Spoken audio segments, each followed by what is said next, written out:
Assalamualaikum warahmatullahi wabarakatuh. Alhamdulillah kita berkesempatan untuk berziarah lagi di makamnya Pangeran Junggut Mandura Rejo Ngawonggo dan Syekh Ghazali atau yang lebih dikenalnya dengan Ki Ageng Pamecut.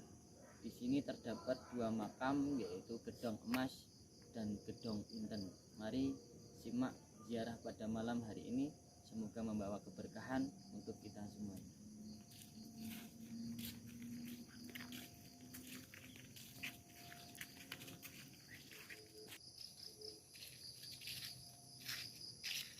Ini adalah pemakaman umum, tapi nanti di dalam sana ada makamnya Ki Ageng Pamecut sama Pangeran Junggut Mandura Rejo Ngawonggo.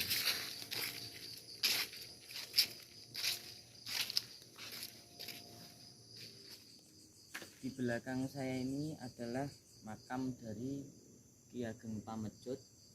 Nama lainnya adalah Syekh Ghazali.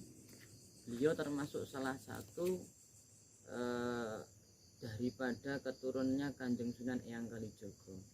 Kalau yang di sini ini adalah komplek pemakaman, tapi pemakamannya seperti pemakaman kuno, pemakaman zaman dahulu. Dari pugarannya makam tersebut seakan-akan dulunya ini seperti keraton zaman dahulu yang sudah ditinggalkan. Nah, untuk yang di sebelah sana itu adalah makam umum. Nah, di sini itu seperti makam kerabat-kerabat keraton atau keluarga-keluarga dari keraton zaman dulu. Zaman dahulu itu ada yang berpendapat bahwasanya di sini termasuk daripada keraton Ngawonggo. Di sini adalah makamnya Ki Ageng Pamecut yang dinamakan Gedong Inten. Kalau yang di sebelah sana ada makamnya Pangeran Junggut Mandura Rejo yang dinamakan Gedong Emas. Jadi ada dua makam. Kita nanti masuk dulu ke area pemakamannya Syekh Ghazali atau Ki Ageng Pamecut.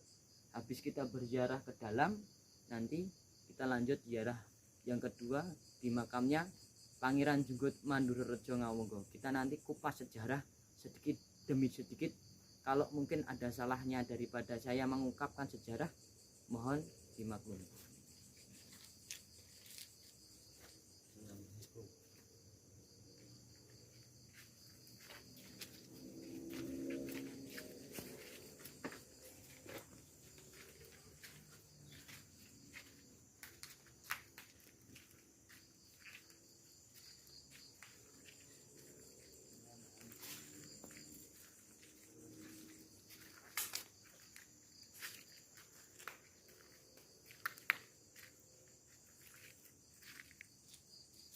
Ini adalah makamnya Syekh Ghazali atau lebih dikenalnya Ki Ageng Pamecut.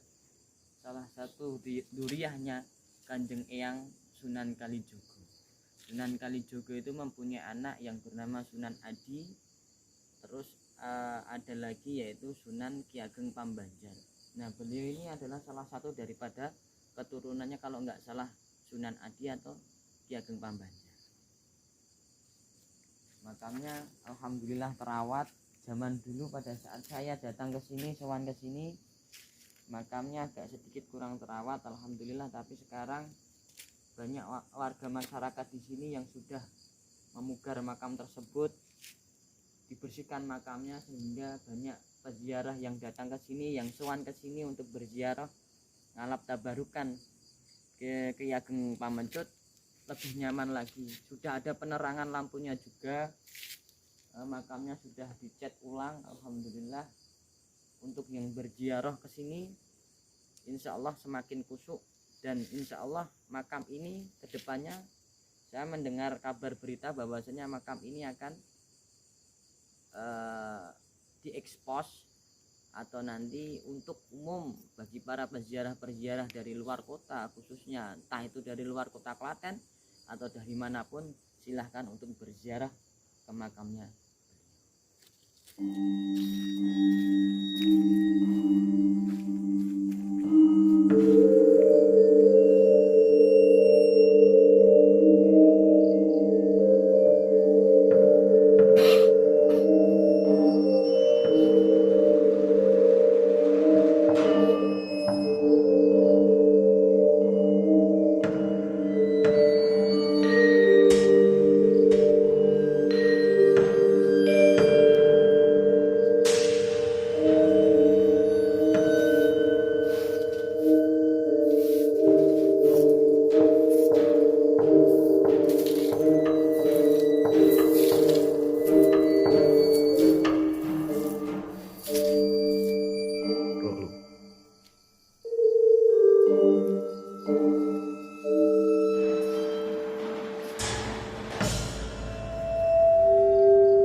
sampai di makamnya Simbah Ki Ageng Pamecut atau yang lebih dikenal Syekh Ghazali. Beliau salah satu daripada keturunannya Kanjeng Sunan yang Kalijogo. Pada malam hari ini kita berziarah kepada beliau dengan catatan kita tidak meminta kepada beliau, tapi kita bertabaruk meminta daripada keberkahan daripada ulama-ulama zaman dahulu kepada beliau.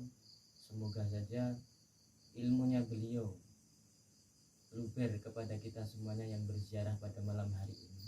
Kita pulang daripada berziarah ke makamnya orang-orang soleh mendapatkan manfaat yang sangat luar biasa. Salah satunya adalah keberkahan dari Allah Subhanahu wa Ta'ala. Semoga saja doa-doa kita dikabulkan oleh Allah Subhanahu wa Ta'ala lantaran kita bertawasul kepada orang-orang yang soleh, orang-orang yang min ahlil ilmi, min ahlil Quran, min ahlil sholawat, min ahlil sunnah wal jamaah, min ahlil la ilaha illallah Muhammadur Rasulullah SAW. Pesan saya kepada semua, pesan saya kepada teman-teman yang menyaksikan video saya, bahwasanya pada saat kita berziarah kepada makam-makam sepuh, kepada duriyah, entah itu duriyah Kanjeng Nabi Muhammad SAW, kepada duriyah wali songo atau kiai-kiai yang lainnya, kita tidak meminta kepada si ahli kubur, tetapi kita meminta daripada keberkahan ilmunya semasa beliau masih hidup di muka bumi ini. Setelah beliau pun wafat, beliau juga bisa memberikan daripada keberkahan lewat ilmunya beliau. Maka dari itu, perbanyaklah kita bersolawat, perbanyak kita untuk berziarah, mengunjungi atau sowan kepada makam-makam leluhur kita. Jangan pernah sekali-kali kita melupakan daripada yang namanya sejarah. Mari silahkan kita masuk, kita berziarah ke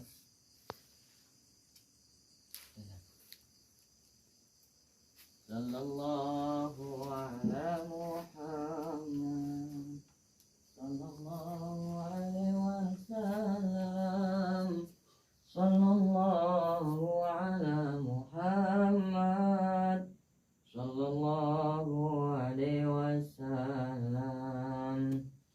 Anta samsun, anta badrun, anta nurun fawqa nuri, anta iksiru aghani, anta misbahum suduri. Sallu ala Nabi Muhammad. A'udzubillahi minasyaitonir rajim. Bismillahirrahmanirrahim. Alhamdulillahirabbil alamin. Hamdan syakirin, hamdan naimin, hamdan dakirin, hamdan yu'afini amma yukafi majidah.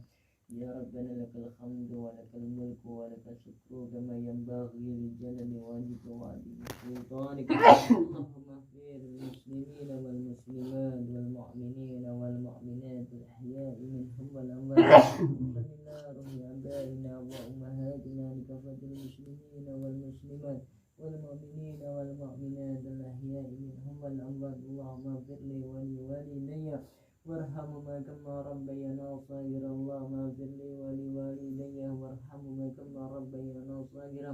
Rabbi ighfir li wa li walidayya warhamhuma kama rabbayana shaghira. Rabbana zalamna.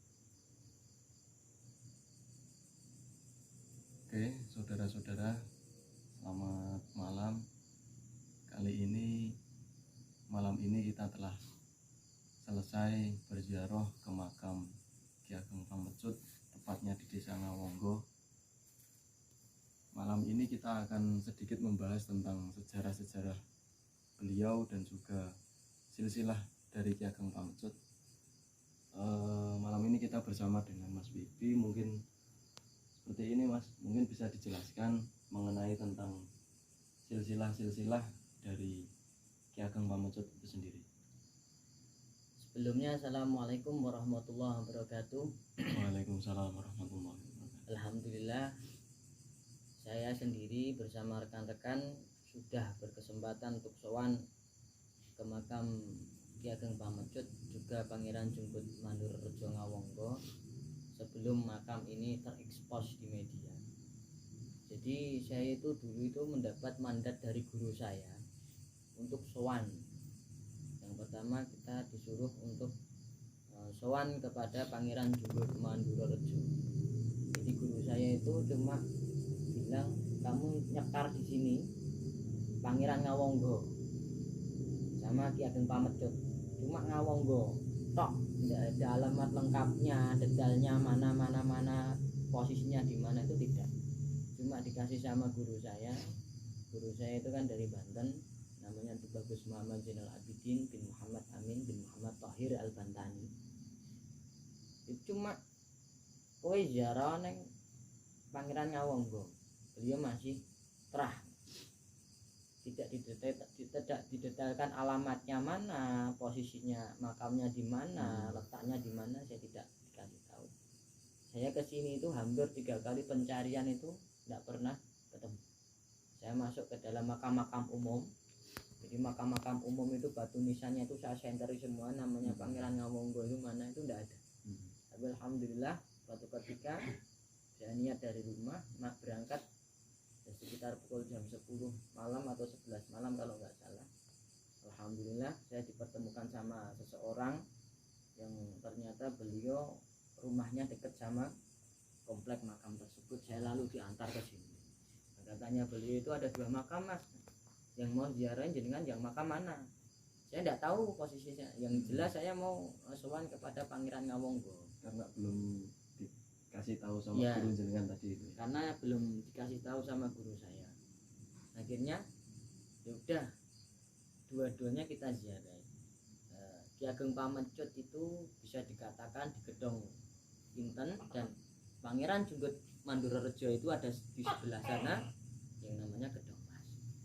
Di asal muasalnya daripada silsilahnya Pangeran Junggut Mandurorejo itu kalau ditarik ulur ke atas itu dari jalur Kanjeng Sunan Eyang Kalijogo. Sunan Eyang Kalijogo itu mempunyai keturunan yang bernama Sunan Adi. Lalu Sunan Adi itu mempunyai anak yang bernama Ki Ageng Pamecut. Atau orang-orang di sekitar sini itu menyebutnya ada nama lain yaitu Syekh Ghazali. Tapi ya Syekh Ghazali. Tapi wallahu alam yang real namanya itu siapa enggak tahu. Cuma di Gedong Inten ada makamnya Ki Ageng Pamecut itu saja.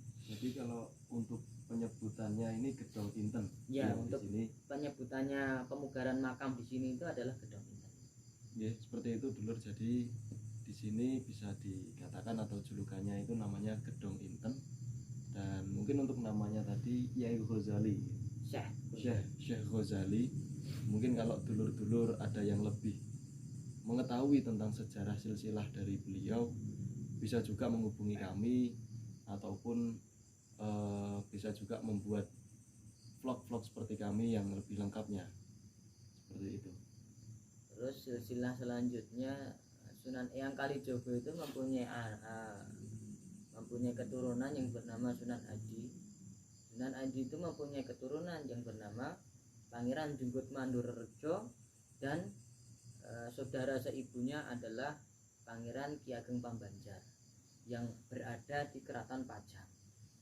Nah pada saat itu wallahu alam dikatakan bahwasanya Ki Ageng Pamecut itu di dalam kitab Kancingan Keraton Solo, beliau itu tidak mempunyai keturunan.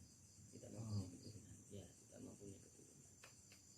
Terus Ki Ageng Pambanjar yang mempunyai keturunan yang bernama Pangeran Junggut Mandurorejo, yang saya disuruh diamanai sama guru saya untuk menziarahi makam tersebut. Alhamdulillah kepanggih dua-duanya, Ki Ageng Pamecutnya kepanggih, juga Pangeran Junggut Mandurorejonya juga kepanggih. Nah, silsilah daripada Pangeran Junggut Mandurorejo itu adalah Ki Ageng Pambanjar mempunyai anak yang bernama Pangeran Junggut Mandurorejo I. Lalu menikahlah Pangeran Junggut Mandurorejo itu tadi dipinang daripada jadi dipek mantu. Iya, dipek mantu sama Sultan Hadiwijaya Pajang pada saat itu. Nah terus pada saat dipek mantu itu mempunyai duriah dinamakan Pangeran Junggut Mandurorejo II. Lalu dipek mantu lagi sama Pakubuwono II kalau nggak salah pada saat itu. Nah ini termasuk komplek ini termasuk komplek daripada tanah lemah Kamardikan. Jadi lemah yang dikasih dari keraton. Tanah perdikan seperti Ya, itu. tanah perdikan atau kamardikan lah istilahnya, tanah Istilahnya yang ada dua, ya kamardikan dan perdikan seperti itu. tanah kas atau yang dikasih sama keraton. Keraton. Itu adalah sedikit cerita. Lalu Pangeran Junggut Mandurerejo I itu kalau tidak salah beliau itu ahli mukasyafah.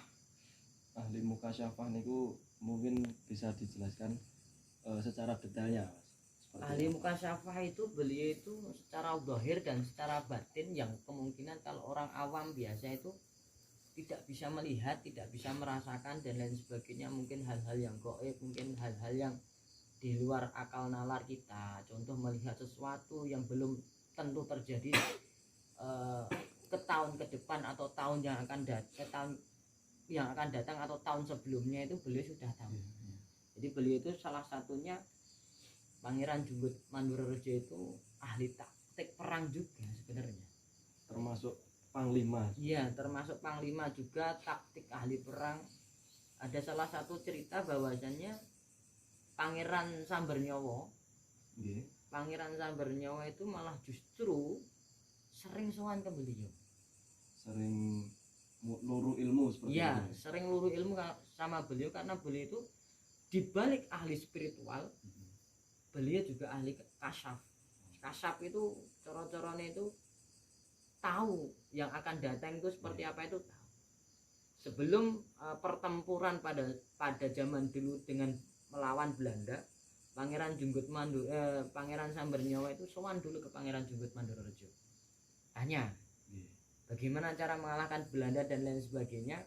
Alhasil beliau juga ahli taktik perang, dikasih tahu lah sama Pangeran Junggut Mandurerejo. Tanya seperti itu. Terus kemudian ini Mas, jadi kita sudah mengetahui bahwasannya Syekh Ghazali ini adalah seorang alim ulama yang pertama juga khasyaf. Kemudian dengan sudah dipugarnya makam ini atau dipublikasikannya makam ini, sudah dibersihkan juga setiap pelataran-pelatarannya, sudah bisa dikunjungi untuk masyarakat umum. Banyak juga yang sudah datang ke sini, Mas. Iya. Tapi ada satu persoalan, ada satu problematika yang mungkin perlu digarisbawahi. Ini terkait niat dan juga terkait tujuan orang datangnya ke sini. Itu mungkin bisa dijelaskan supaya kita juga jelas dalam menjalankan sesuatu amalan itu agar tidak dalane itu tidak napa nggih, nek cara wong Jawa ngarani niku ora sembrono dan juga cetha alure ngoten Mas. Jadi sahabat-sahabatku semuanya,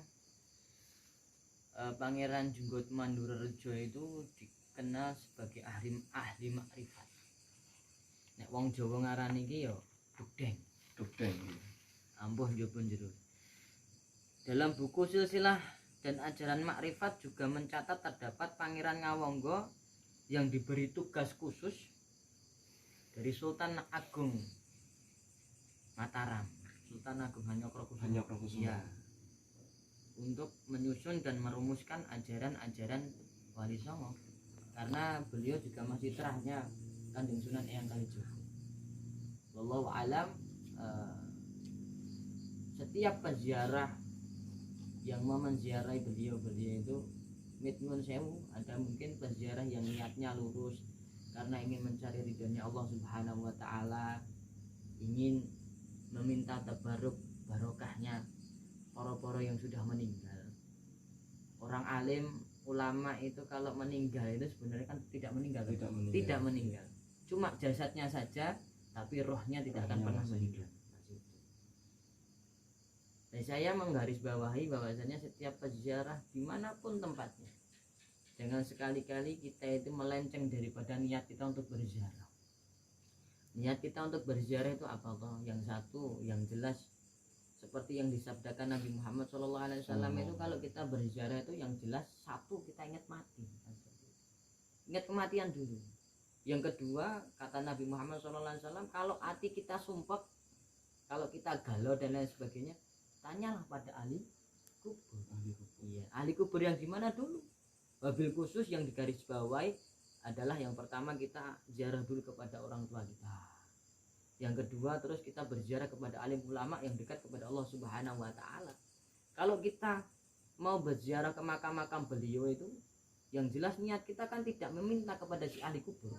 Tetapi doa kita, lantaran doa kita itu kita khususkan berwasilah kepada si ahli kubur yang dekat sama Allah Subhanahu wa taala, yang dekat kepada baginda Nabi Muhammad SAW. Insya Allah doa kita akan terangkat dengan kan seperti kanjeng Nabi Muhammad SAW itu kan pernah dawuh, doa itu akan cepat terkabul apabila mengerjakan dua ini. Yang pertama adalah bertawasul kepadaku, kata Nabi Muhammad SAW. Yang kedua adalah bersolawat terhadap baginda Nabi Muhammad SAW. Jadi setiap kali kita doa berziarah itu yang jelas kita kan tawasul dulu. Iya, Tawasul dulu kepada kanjeng Nabi Muhammad SAW, Iya. sahabat Nabi dan lain sebagainya. Terus yang kita ziarahi, setelah itu kita tutup dengan sholawat. Insya Allah apa yang menjadi hajat-hajat kita, entah itu di dunia entah itu di akhirat, akan dikabulkan oleh Allah Subhanahu wa taala. Kan seperti itu. Ya, jadi cukup jelas nggih, sedulur-sedulur semuanya, bahwasannya menziarahi makom ataupun menziarahi para alim ulama tidak lain adalah tujuannya untuk bertawasul, karena seperti yang disampaikan Mas Wibi tadi, konsepnya adalah tawasul atau sambungan atau runtutan. Jadi dari kanjeng Nabi itu, dari orang-orang yang telah meninggal yang dekat kepada kanjeng Nabi dan juga kepada Allah Subhanahu wa taala, kita bertawasul kepada beliau, maka doa kita insya Allah akan naik atau akan didengarkan oleh Allah Subhanahu wa taala.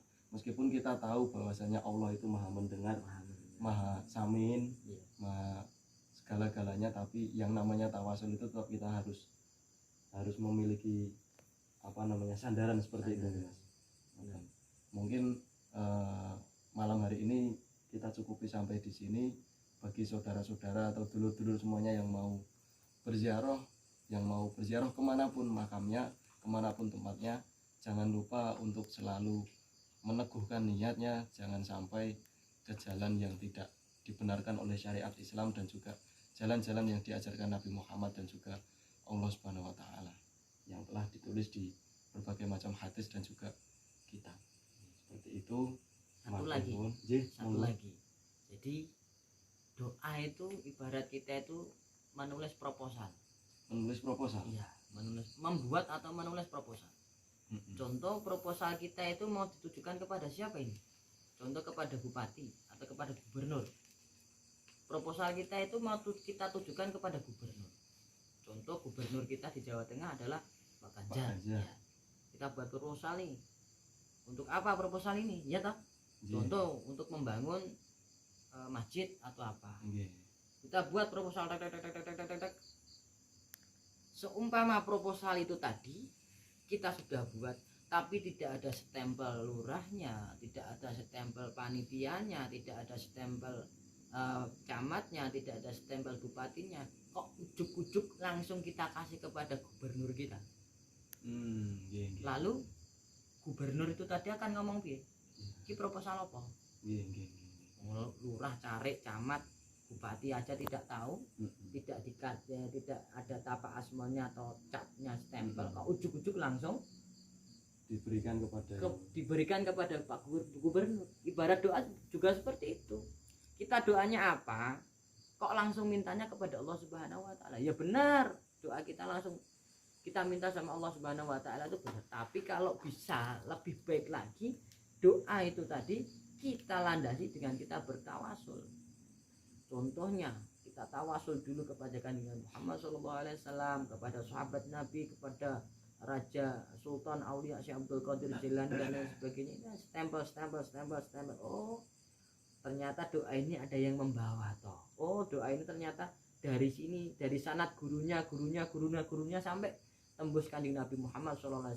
Itu ibarat kita berdoa, kita membuat proposal, tapi proposal tersebut tidak ada stempel dari kelurahan, RT, RW dan lain sebagainya, langsung kita tujukan kepada gubernur atau presiden, terus proposal tersebut tetap ditolak, nggak mungkin diterima.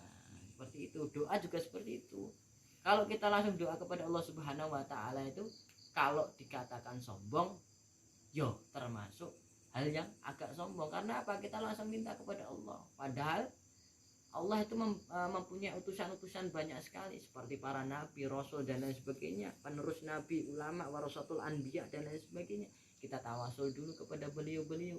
Karena beliau-beliaulah mengenalkan ajaran Islam, karena beliau-beliaulah kita tahu siapa nabi kita, siapa Tuhan kita. Cukup sekian dan terima kasih. Apabila ada kurangnya, saya minta maaf. Jadi gambaran sederhananya seperti kita mengajukan proposal saudara-saudara. Jadi stempel yang dimaksud Mas Bibi tadi itu bisa dikatakan coro resmine gitu, resmine, atau kita bisa ini jalurnya dari mana toh, nanti bisa dirunut. Jadi misalkan gubernur itu tadi bisa tahu alurnya, oh ini daerah sini, oh ini bupatinya ini, seperti itu gitu. Ya, terus Dan untuk kedepannya mungkin kita bisa sharing-sharing lagi Mas mengenai sejarah-sejarah seperti ini, dan tentunya juga menambah wawasan kita semua bagi saudara-saudara kita yang belum bisa bergabung dalam ziarah malam ini. Semoga bisa diberikan kesempatan dan juga kelonggaran waktu untuk bisa mengikuti ziarah-ziarah semacam ini. Nanti dari kami cukup sekian. Salah kata ataupun tindakan kami yang kurang berkenan mohon dimaafkan yang sebesar-besarnya. Akhirul kalam, assalamualaikum warahmatullahi wabarakatuh. Waalaikumsalam warahmatullahi wabarakatuh. Ojo lali sholawat.